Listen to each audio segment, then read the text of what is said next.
I imagine all of these red lights mean it's recording. Please welcome to the stage, Edna!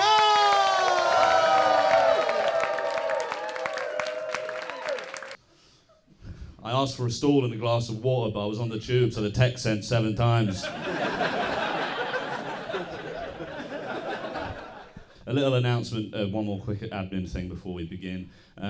If you see anyone in the crowd with like a pen and like a notepad taking notes during the show, don't worry about it. What it is we've got like a deal on with a prison nearby where like convicted child sex offenders on probation can sort of like come and write an essay about a comedy show to like reintegrate them into society. So if you see anyone that looks like they're reviewing it, don't worry, it's just because they're a violent paedophile. Okay, glad to get that out of the way. It's good to be here. Beats my last job. I used to work at like a games arcade. You know, like you get on the beach, where's like you play like arcade cabinets. I used to work at one of those. I was the guy that blew all the air into the air hockey table. You think it's automatic? It's not. I'm in there on my back, up through the holes. You know. Yeah, I hated it. They made me work from home during the pandemic. Yeah, that one ain't bad, is it? Just imagine that. What on earth does that look like, working from home at an air hockey table? Use your imagination and you'll be rewarded in my gigs. Yeah, I want active participants, no passive passengers here, all right? This is the problem with doing comedy these days. It's all fucking podcast listeners that I used to sitting and listening in silence. But this ain't boot camp anymore. This is D-Day, brother, all right? Let's get some fucking live ammunition into that belly. How about that? Evil fucking crowd. I hate this already. No, it's good. It's good to be here. We should probably talk about mental health. You know. Somebody's got to. I got it up to the eyeballs. I had a breakdown recently. I had to take myself to the doctor. I was like, Doc, you've got to help me, you know. It's getting too much. I can't tell the difference between Channel 4+1 and Channel 5 anymore. You've got to do something. She gave me the once over and she goes, you've got OCD. It's giving OCD is what she said. Do you know about OCD? OCD, if you don't know, it's when you sort of like tidy up too much because you think it'll make your dad come home. Okay, couple of hands to foreheads for that gag. I'm afraid if that's your threshold for upset, you're in for an extremely fucking tedious hour. You don't have to worry about it though. That was all right. That was just a joke about my dad. My dad was around when I was a kid. I just only got to see him on weekends. My parents weren't split up. I was just busy. The doctor also told me I got something called body dysmorphia, which is when you're like fit but humble about it.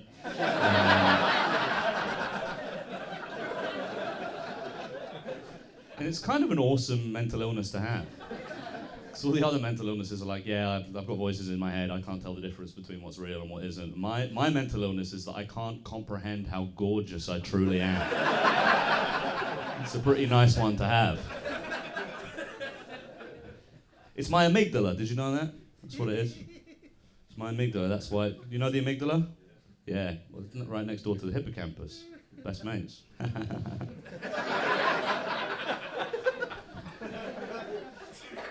Well, the amygdala, it's the slice of your brain that processes complex emotions, right? And they did a scan of loads of people like me, and everyone's amygdala's too big, and they think that's why we're like that. Which is strange to me, because it's the bit that does emotion, so you'd think it would be good if it was a bit big, but apparently it's a catastrophe. It's like, you know, you hear about those people whose tits are so big that they have a bad back. That's what's going on in my head. The love and punchlines bit of my brain is so fucking chesty that the suicide prevention bit has scoliosis. I'm a danger to myself and others because of my busty little minx of a brain.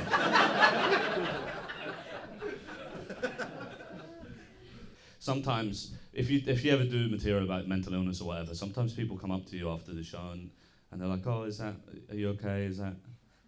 Which is crazy to me. It's like watching a Batman film and going, oh, I hope Gotham's all right. It's not real. It's real, man. And it's going to get increasingly real for you. I've been trying to fix myself. I've been teaching myself therapy speak on Duolingo. I'm not fluent. I know just about enough to gaslight a waiter. They're demanding I pay the bill. I'm staring at my phone going, I don't owe anyone anything.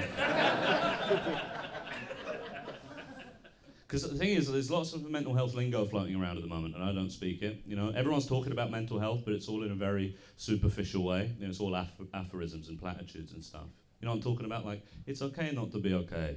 Talk to someone. Everyone's fucking desperate for me to talk to someone until I'm like, can I talk to you? And they're like, fuck off. No, obviously not. I'll genuinely kill you if you try and talk to me. Especially with OCD, because everybody thinks they know what they're in for with OCD. They're like, oh, you're sad because you can't stop washing your hands. Wrong. Every time I get an Uber, my mind is like, you should kiss the driver.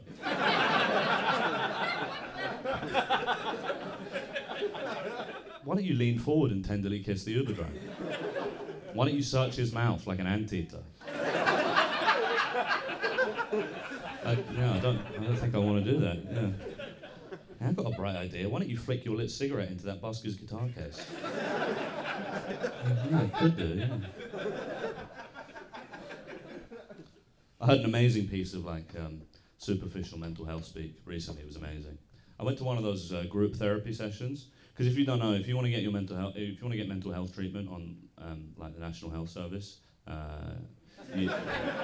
that's actually not allowed. So what they do if you're in genuine need of therapy is they go into the waiting room and they scoop you all up in a big net and they make you do it in a group. It's kind of like the Actors Round Table for schizophrenics. And I went to one of these group therapy sessions and the guy next to me told us all that he was in suicide recovery. Isn't that amazing? I was like, oh. Famously hard to recover from, I thought. And here I thought that was sort of the whole promise of the thing. Kurt Cobain turning up to band practice 2 days late. Tape all round his head. No, I'm sorry, I'm sort of in recovery now, boys. Sorry about all that. I'm in recovery. I realised I had a fatal addiction to launching my head into space with a gun. And I'm in recovery from that. I'm very interested in that kind of, that instinct to use obscurative language. Here's an example. I was reading my local paper recently and there was an article about a man in my area who died in a car crash. You know, sad, I know people who've died in car crashes, but it was quite confusing because the article didn't say that he died in the car crash. It said he passed away in the car crash. That can't be true. You know, so that's a misprint or maybe journalistic malpractice. I couldn't imagine a world where this guy had passed away in a car crash. As if he paused the car crash, lived a full and fruitful life, and then resumed it when he was at peace with the idea of being sent to the moon by a lorry. You remember that little submarine? None of them passed away, did they? You don't gently relinquish your hold on this mortal coil when your body is turned into a red cloud at the speed of light. There wasn't a quote from his widow that was like, yeah, my husband has passed away peacefully, surrounded by family, after a brief battle with a car.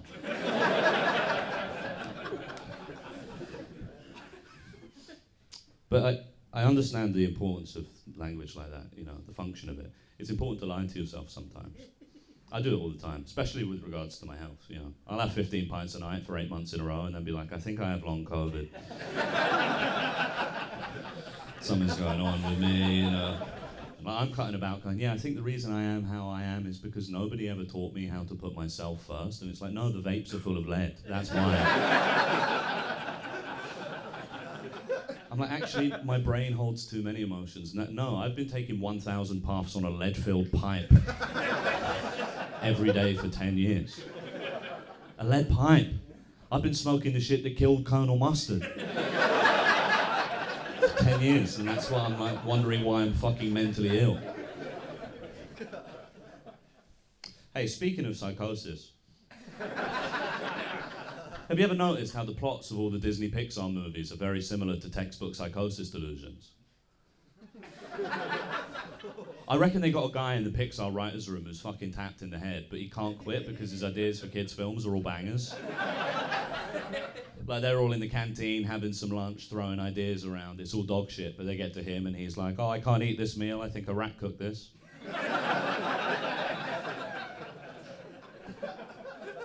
Say that again. Coming into the office all sad. Yeah, I think my wife's cheating on me with a bee.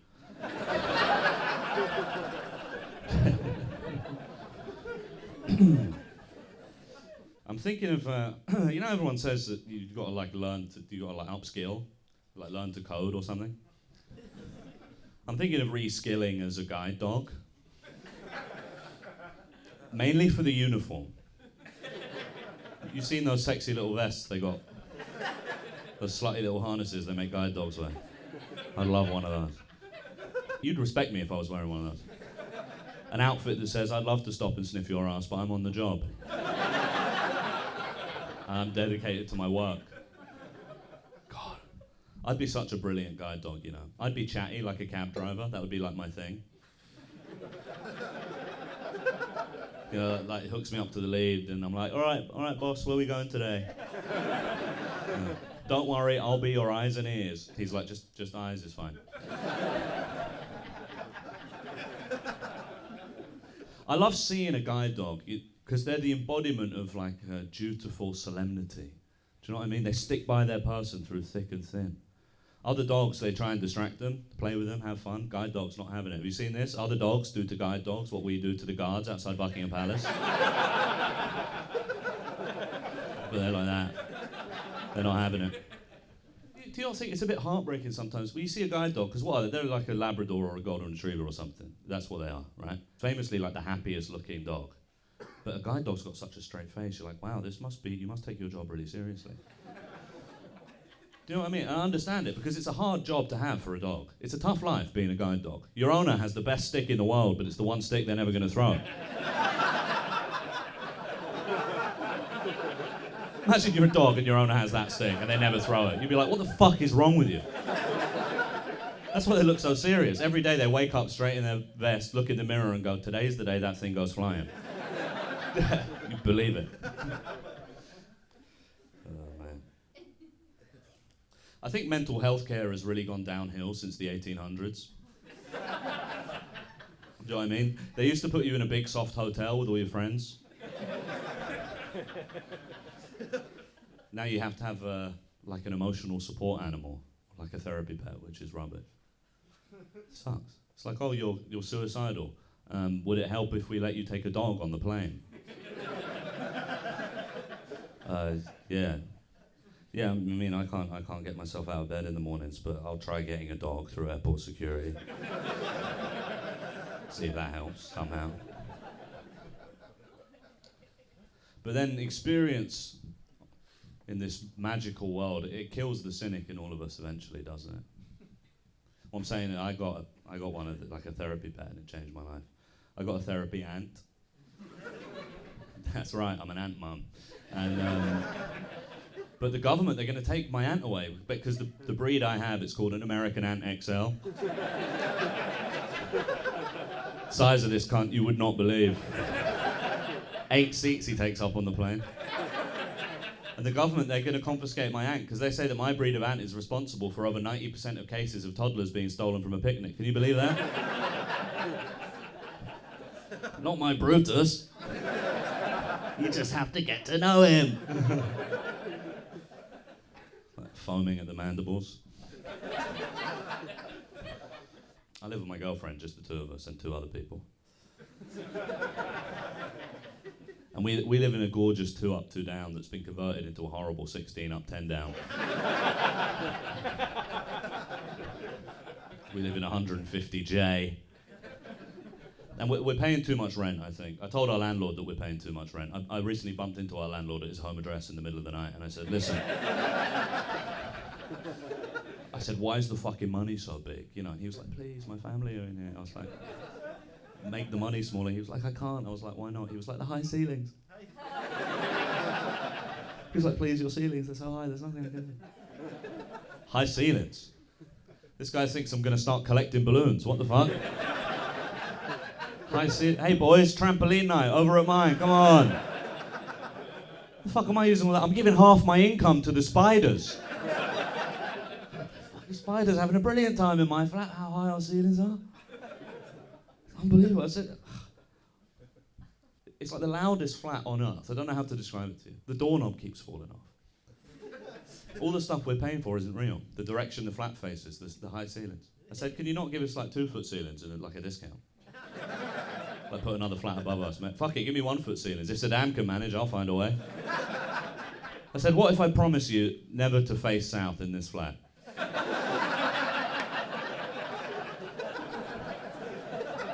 What if I swear to God I will face north for the rest of my life?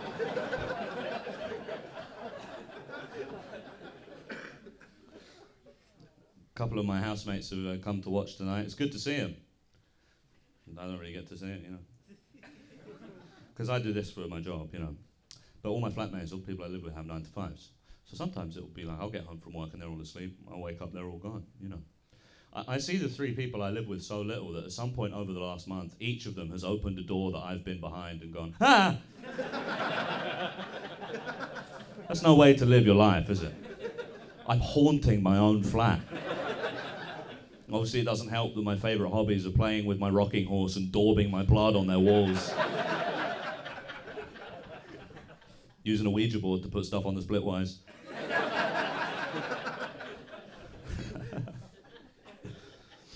It's not fair. I'm scaring the bejesus out of these poor girls every time I moonwalk into our south-facing kitchen.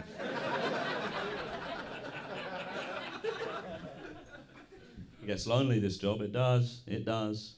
It gets tough. Sometimes I'll go a whole day without speaking to another human soul in this job. Obviously, I'm speaking to you guys, but only in the way that the first violin speaks to the Albert Hall.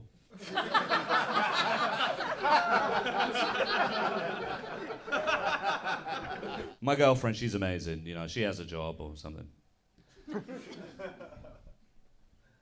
We've been going out for a while, and it's getting to that point of the relationship where we're talking about the big stuff in the future: marriage, mortgage, kids. And these are obviously difficult conversations to have because I'm a poor cunt and my cock doesn't work and I have brain damage.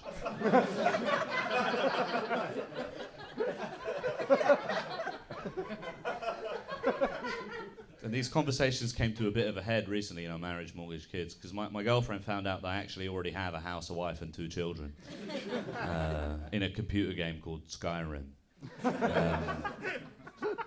Give me a cheer if you're aware of Skyrim generally. Yeah, so it's like expansive fantasy, right? Like Lord of the Rings, high medieval, that sort of stuff. Like crazy stuff can happen. Like you'll meet a skeleton in a dungeon, but he's like got coins on him, and you're like, huh? Droga. Yep, nice. That is, unfortunately, yeah. The occupational hazard of having like a DIY online career like mine is that you can spend a lot of resources to try and like emulate a Netflix special, but unfortunately the audience pool I have to draw from is just people who've never left the house and will just shout fantasy races at you in the middle of the live taping because I've accidentally said the thing that activates their NPC. Their NPC dialogue option. That's the problem. This guy is just like a Skyrim NPC. We're in the basement of a pub and I've walked in and he's gone, heard there are Draugr around here. Yeah. Right, that's it. That's right. Yeah, correct, Draugr. Yeah.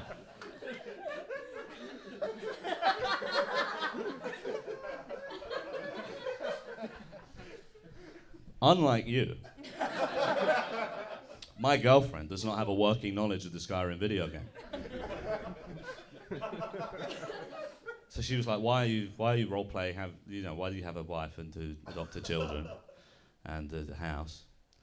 Because she thinks the fantasy is like, being an elf and fighting dragons. And I had to explain, no, the fantasy is being able to afford a 2-bed in the centre of town. The fantasy is that I can provide for these children, yeah, on a jester's wage.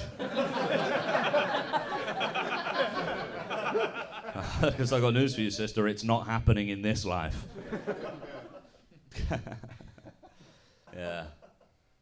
I mean, it's sort of like, it's worrying to have these, like, not worrying to have these conversations, because I would like to have kids one day, but it's more like, I'm more like worried about what, you know, yeah, I think everyone worries about whether you're like capable enough to, I don't have the mental fortitude to not take out my immense failings on my children, you know?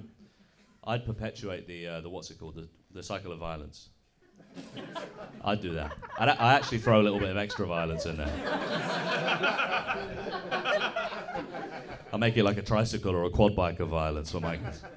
I can just see myself in 20 years' time, drunk as fuck again, liver the consistency of a fig, beckoning my son over to brag about my meager accomplishments, gripping his shoulder way too hard and saying things like, "Your old man was on the official Doctor Who podcast, you know."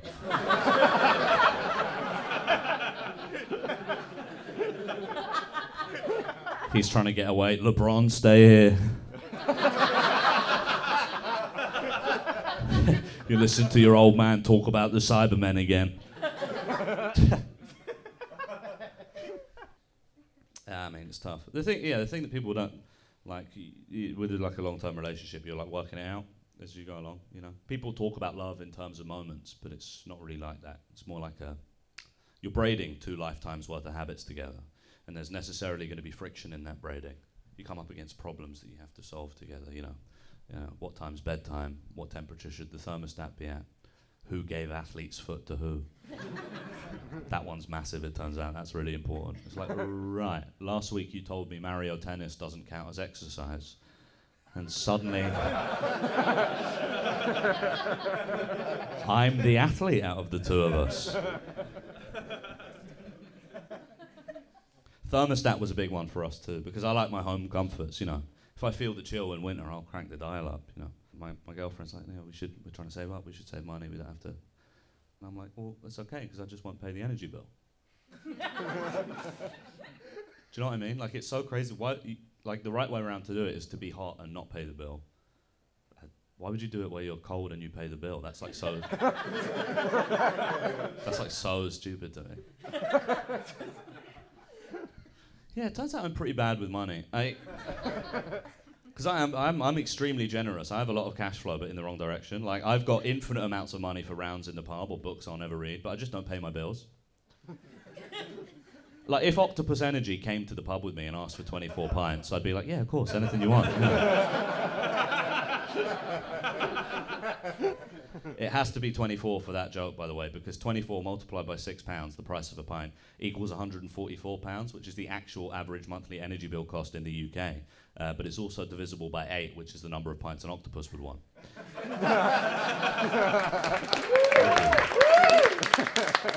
There's a little truffle for the maths geeks who are falling asleep. This is me when I'm at the pub with the octopus from Octopus Energy, but can only see 7 tentacles on the table. Hey, where's the last one? Oh, fuck. Oh, fuck. Oh.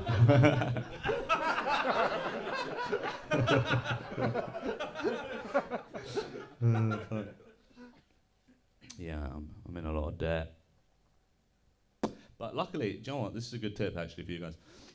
Here's how I got out of my debt. It turns out Monzo will just give out exploitative high APR credit cards to anyone with no background checks.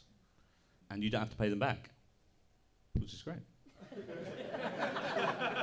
So I've just been getting one of those every month, maxing it out, and then getting a new one. Because with Monzo, they've got this scheme where you don't have to pay back any of the credit. I thought that was probably the wrong bit to do for the special, because the problem with that bit is that no one ever suspends their disbelief enough in the audience. You're all going, oh, that would be a funny idea if it was real, but it's not real. But it is real. I'm serious.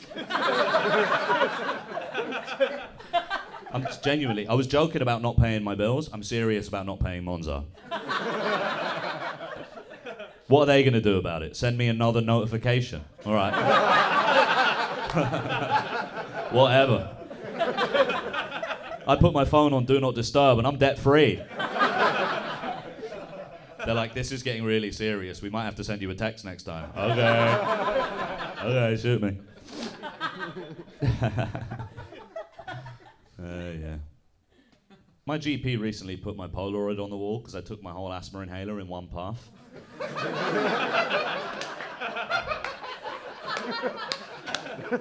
Like Man versus Food. She said, wow, nobody's ever done that before. My fucking GP is obsessed with me, man. The running theory between my GP and my old therapist is that that I've got probably ADHD, but maybe autism as well. They've been harping on at me about this for a minute. They really believe it. For my therapist, I am to ADHD and autism what Idris Elba is to James Bond. She's like, it's unbelievable that it hasn't been him yet. It's almost too obvious. The bookie's pick. I've thought about it, but I mean, I'm not really, because I've always had, well, since I was a kid, I've had like there's been little things, signs and stuff. Like, do you know loop earplugs, the noise cancelling earplugs? A friend of mine gave me a go on his, and it's like changed my life in the moment. It was like the opposite of those TikToks where a deaf baby gets hearing aids for the first time. Dying man goes deaf, is loving it.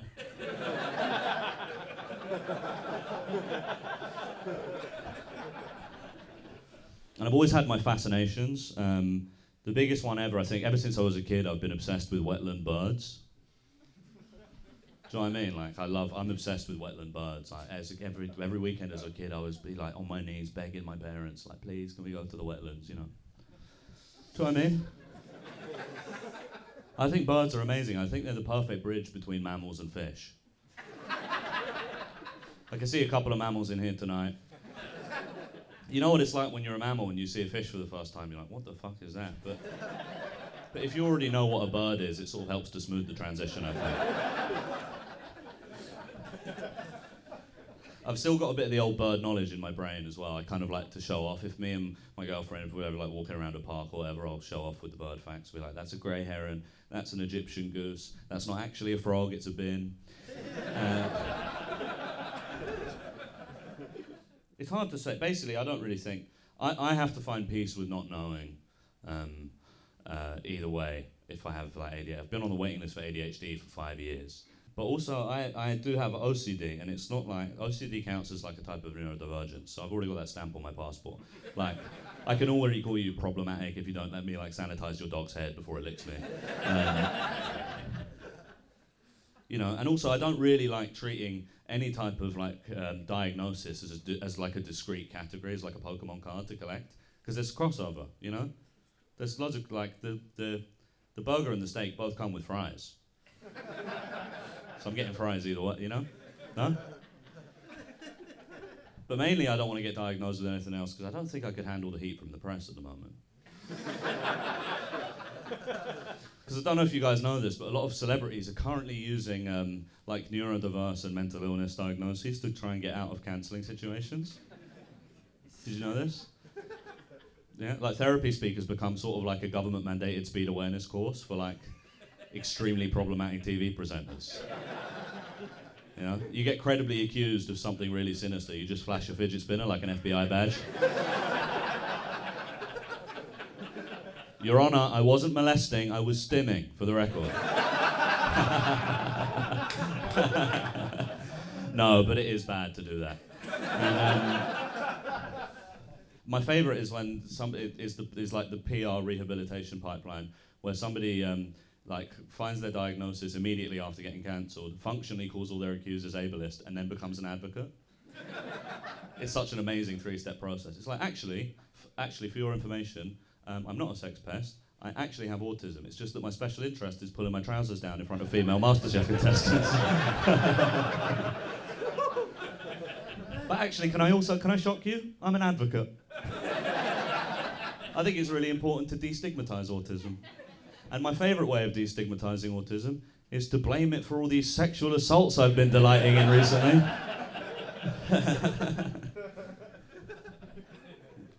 This happened with a comedian. I'll try to put this delicately. Basically, this comedian, what happened is they had a look at his hard drives. They had a look at his hard drive. You know what I'm getting at here? Specifically, they had a look at 35,000 things on his hard drive. One of these big hard drives, you know. 8-foot tall hard drive plugged into your Lenovo ThinkPad. It's not going to be Word documents on there, is it? That's not holiday snaps you've got on a 90 terabyte hard drive wrapped in a plastic bag under the stairs, is it? So this guy, he goes to court for his big hard drive. And this was the defense he used in court. It was quite widely covered in like comedy blogs and stuff, and I was reading the coverage. This is what he said in court. He said, "Your Honor, I have ADHD, and due to an overprescription of ADHD meds, I contracted OCD, and this basically gave me a compulsion for hoarding child pornography." And I read that headline like Oppenheimer.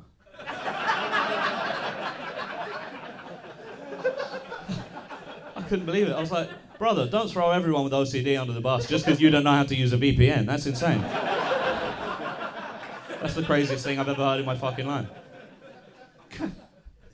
Also, I've never been in that situation, but I think if I was, I'd take having unmedicated ADHD, wouldn't you? If that's the binary. Well, I may be a convicted child pornographer, but at least I'm not a bit distracted. Say what you want about the efficacy of those meds, but when he downloaded those images, he was in the zone. He was locked in. Pomodoro, 25 minutes, let's go. Terrible. 35,000 images he had. 35,000. In a way, his real crime was greed.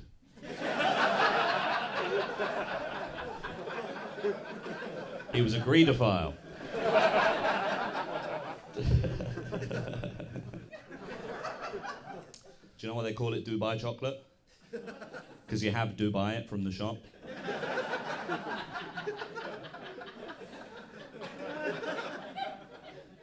Don't like that one as much. Well, laugh anyway, all right? We salute the rank, not the man. A nasty little crowd we've got in here tonight. Insubordination. Not fun at all. I have a recurring nightmare that I have the last pistachio in the world and I have to get it to Dubai like children of men.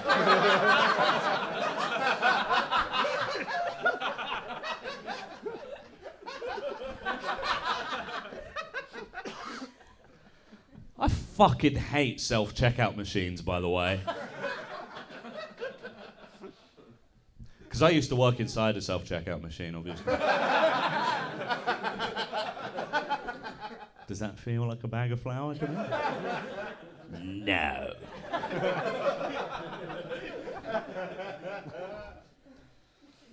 Obviously, the worst thing about the self-checkout machine is unexpected item in the bagging area. Unexpected item in the bagging area. No, there's not. Cast your mind back. That's the onion I just told you about. Remember me and you had a chat about this onion and you promised I could put it in the bagging area. Do you guys know what I'm talking about? Maybe you're confused. Because it doesn't say unexpected item in the bagging area. It used to say that. Now it just says unexpected item. In a year's time, it will just go item and sting you with a taser. An old leather boot on a mechanical leg will come out of the machine and kick you out of the supermarket. Do you know why I don't like unexpected item in the bagging area? I think it's because it's condescending. It's like the machine's like passive-aggressively saying that I would make a bad thief. You know? It's like the machine saying sarcastically, like, you know, you seem to have tried to steal something. Like I wouldn't put it in my pockets and sneak out. I'd try and I'd take my chances like putting it in the bagging area for some reason. I would try and steal something with a weight by putting it into the weighing area. I never tried that with human cashiers. I didn't wave a PlayStation in front of their face and go, that was onions, mate, don't look at it. Don't check or scan or look at it. Then even worse than unexpected item, it goes, please wait, an assistant is coming to help you. What did you just fucking say to me? Please wait, an assistant is coming to help you. Really? Are they? That's crazy, because last time I checked, out of the two of us, I'm the one that knows there's onions in the bagging area. So actually, I think the assistant is coming to help you.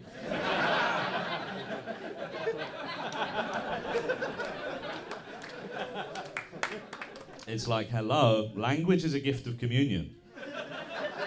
Don't use it to gaslight me in the bagging area, please. What do you reckon? Good enough for broadcast? Bit hack, maybe, self-checkout stuff? No, I don't think so. Yeah. Van Gogh wasn't the first to paint a landscape, after all. He was simply the best. Hell yeah. All right, let me be real for a second. My granddad's dead. He's dead as fuck. He's dead, gone the way of the radio star. I swallowed that one because I had no confidence in it. But I'm keeping my granddad's memory alive by storing things that are not biscuits inside of biscuit tins. He loved doing that. That was his favourite thing in the world. Used to upset me as a kid because I'd go around to his flat and see a tin of biscuits and think, okay, I imagine there might be a biscuit in my immediate future. Open it up, full of drill bits and nails. Full to the brim with drill bits and nails, like an improvised landmine. I never saw that old cunt drill a single thing in my entire life. I don't think I ever once saw him holding a drill. Do you know what he was constantly doing, this guy? Eating a biscuit. Where the fuck did you get that? Presumably there was a Black & Decker toolbox full of hobnobs that I never found out about. He's very important to me, my granddad. He taught me a lot of lessons. I learned a lot from watching how he lived his life. The most important thing he taught me is how to wrench the winds out of life's hands wherever you can. He taught me that when he got circumcised at the age of 81. This is real. Fucking people will DM me afterwards and be like, oh, it's not real about your granddad getting circumcised. It is real. This isn't a flight of fancy about my granddad's cock. This is like an anecdote about my granddad's cock, you know. So my granddad got circumcised, not medically necessary. Entirely his choice. He woke up one day and decided he wanted to weigh a bit less. Shave a few seconds off his PB. And it upset me as well. You know, this is like, you know, I've been doing comedy a long time. You know, if you really want to do it properly, you got to sort of obsess over it a bit. I gig like a lot and I write a lot. Then you overhear it like an 80-year-old man on the phone to a temp receptionist at the hospital asking to have a bit of his cock sliced off. And you're like, well, I don't think I'll come up with anything that funny, you know. I asked him why he wanted it done. He just went, oh, too baggy. Too baggy. So he had it taken in like a pair of jeans. He should have waited. Baggy's back in. You've seen these kids these days with their foreskins around their ankles? With their big DC skate shoes tearing up the backs of their foreskins? Put it up. Put a bloody belt on. Get a job. Put some bloody headphones in if you're going to watch TikToks on the bus. With your foreskin picking up dust on the floor. So yeah, my old granddad got circumcised in the end, but hey, at least I found out where he was keeping the biscuits. Now that ain't bad. Come on, that's not bad. That's not bad at all. There's something extremely unedifying about begging for your own applause break on camera in a gig that you've set up yourself, that you've completely engineered and organised. I was so nervous for this gig in a way I don't normally get nervous for, because I bomb genuinely, I'd say 75% of the time. And it's so much worse to do badly if it's a gig that wouldn't have existed if it weren't for your own ego and career ambitions. I did the listing on Dice. I bought the fucking microphones. I put these stalls at, you know. Yeah, having a good time? Do you reckon I can touch that? Easy, mate. Thank you. That was good. Can't do that in my flat.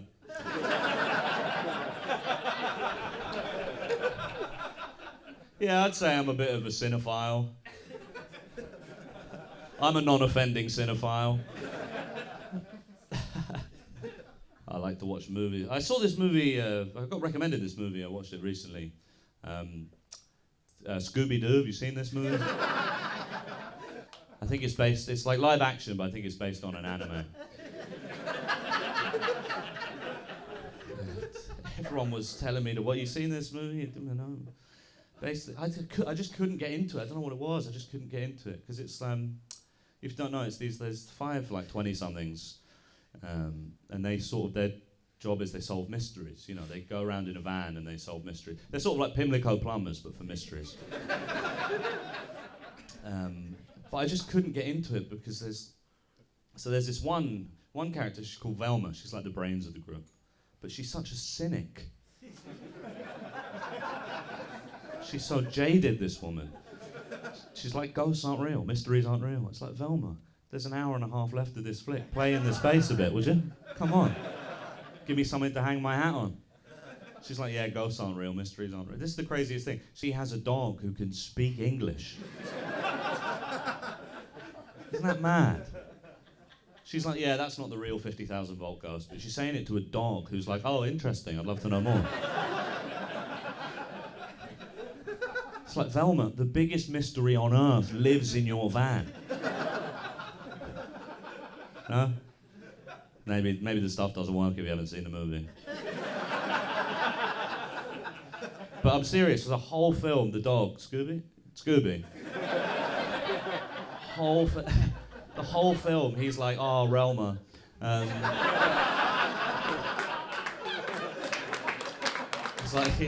He's like, Relma, just give me a minute, Relma. I think the eyes on these paintings are following us around. And she's like, fucking shut up, I'll kill you. She's got no time for this poor pooch. Plus, and I've found this, they never let you see Red and Rafferty having sex, do they? Which is crazy, because it's like, we know it's happening, just fucking show us. Do you know what I mean? Being a stand-up comedian is my job, and the one I started doing it, but now you have to be like a content creator as well, which is hard because it's endless, like the container is never full enough, because the algorithm, you know, it's like a caterpillar, hungry, you know. The Queen had the right idea, dying before reels took off. She really knew what was going on, that woman. And it's affected every element of the industry. I went to a meeting with a TV channel about pitching ideas and stuff, and they were like, oh, before you start, just so you know, all we're commissioning at the moment is prank shows for our socials pages. And I was like, oh. Maybe I could prank my mouth with a shotgun. How about that? Would that work for like the format? How about I stick a 12 gauge in my mouth right now, and I prank my AirPods out of your office windows? How about, would you like to film that? How about I follow you to your children's primary school, and I prank my brains out all over the playground? How about I prank the way your children's brains develop?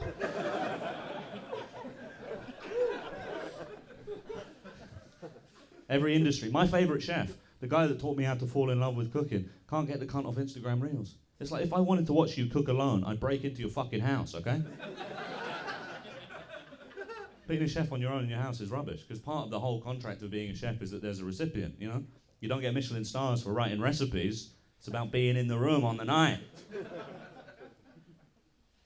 I get old comedians now asking me how to go viral. The old lion needs the cub to get the gazelle. Isn't this a turn up for the books? And I have to break their hearts and say, look, it's never going to happen for you because you're not an AI Labrador overcoming the odds. I do feel bad for them. They're like those ancient Greeks that went to hell by default just because Christ hadn't been born yet. It's like, you've done nothing wrong, you're just old, basically. It's about time for the big closer, but I've picked like a really bad one. Is that all right? Thanks. No, I'm happy with how it's gone so far. Because I've got such a great team, and we've really pulled out about half the stops today, and I couldn't be prouder of everyone for that. But the problem with the big closer is it can be a bit of a speed bump. So I need to get your vocal feedback before we begin it proper. Is that okay? Basically, the trouble with writing comedy that's got like depth and nuance and subtlety is that the morpheme of what we do is the laugh, and the laugh can feel like a very blunt instrument. And I just want to make sure that no one's thinks I'm trying to be like edgy or like a cunt for no reason. So what I'm going to do is I'm going to tell you the premise, and then if you think that's all right, then I'll do the bit. Is that all right? Okay, cool. So if I did a routine about Steve Irwin, would you think it was too soon? No. With that in mind, I believe Steve Irwin deserved to die. He really used to piss me off. I think if that little fish hadn't killed him, I probably would have done it myself. Making a living out of wrestling crocodiles. It's embarrassing, isn't it?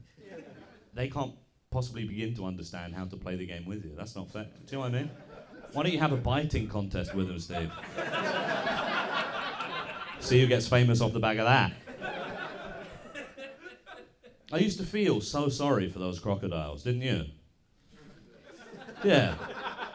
Imagine being one of those crocodiles. Just chilling in the river with all your friends. Having a nice crocodile day. All of a sudden you get drop-kicked by animal conservationist Steve Irwin. That's like having your throat slit by Malala. It doesn't match up, that's not fair.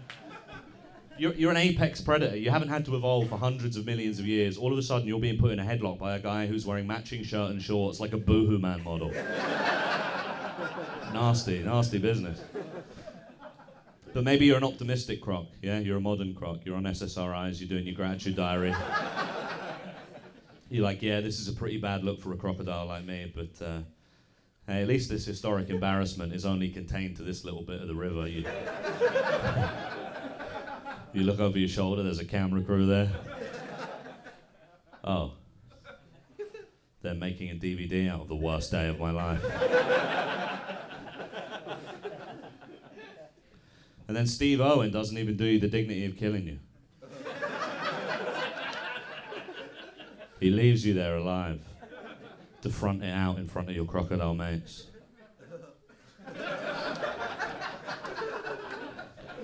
I'm all right, boys. No, genuinely, I'm fine. What, the guy with the shorts? No, I'm not thinking about him. No, it's cool. Honestly, I'm genuinely okay. I'm good, yeah. I'm just pretending to cry. You know how we like to do. Yeah, that ain't bad.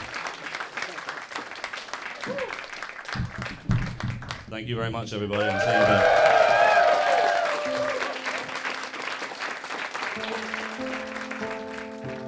Eddie's back! Thank you. Give it up for my friend Paddy. We've got two or three tiny pickups to do. So I'm just going to say a few lines again, if that's all right. Number one.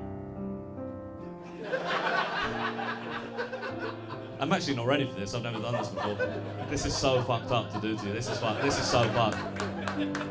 I'm used to just like fucking coming on with no notes. I'll like drink the whole drip tray and then stagger onto the stage. And loudest flat in the world. Doorknob keeps falling off. That's it. Any more? We got any more, Yusuf? Could you leave 8 terabytes line again? The thing is, with paedophiles or whatever, with people who... Listen, by the way, can I just say, what's the deal with paedophiles? Just while the cameras are off, his name's That's the first time I've ever done that routine without saying his name every time, and all I was thinking was don't say to people. Anyway. But you guys have been a great crowd. Thank you so much for coming. Give it up for Vittorio, Connell, you, Emma, Ed.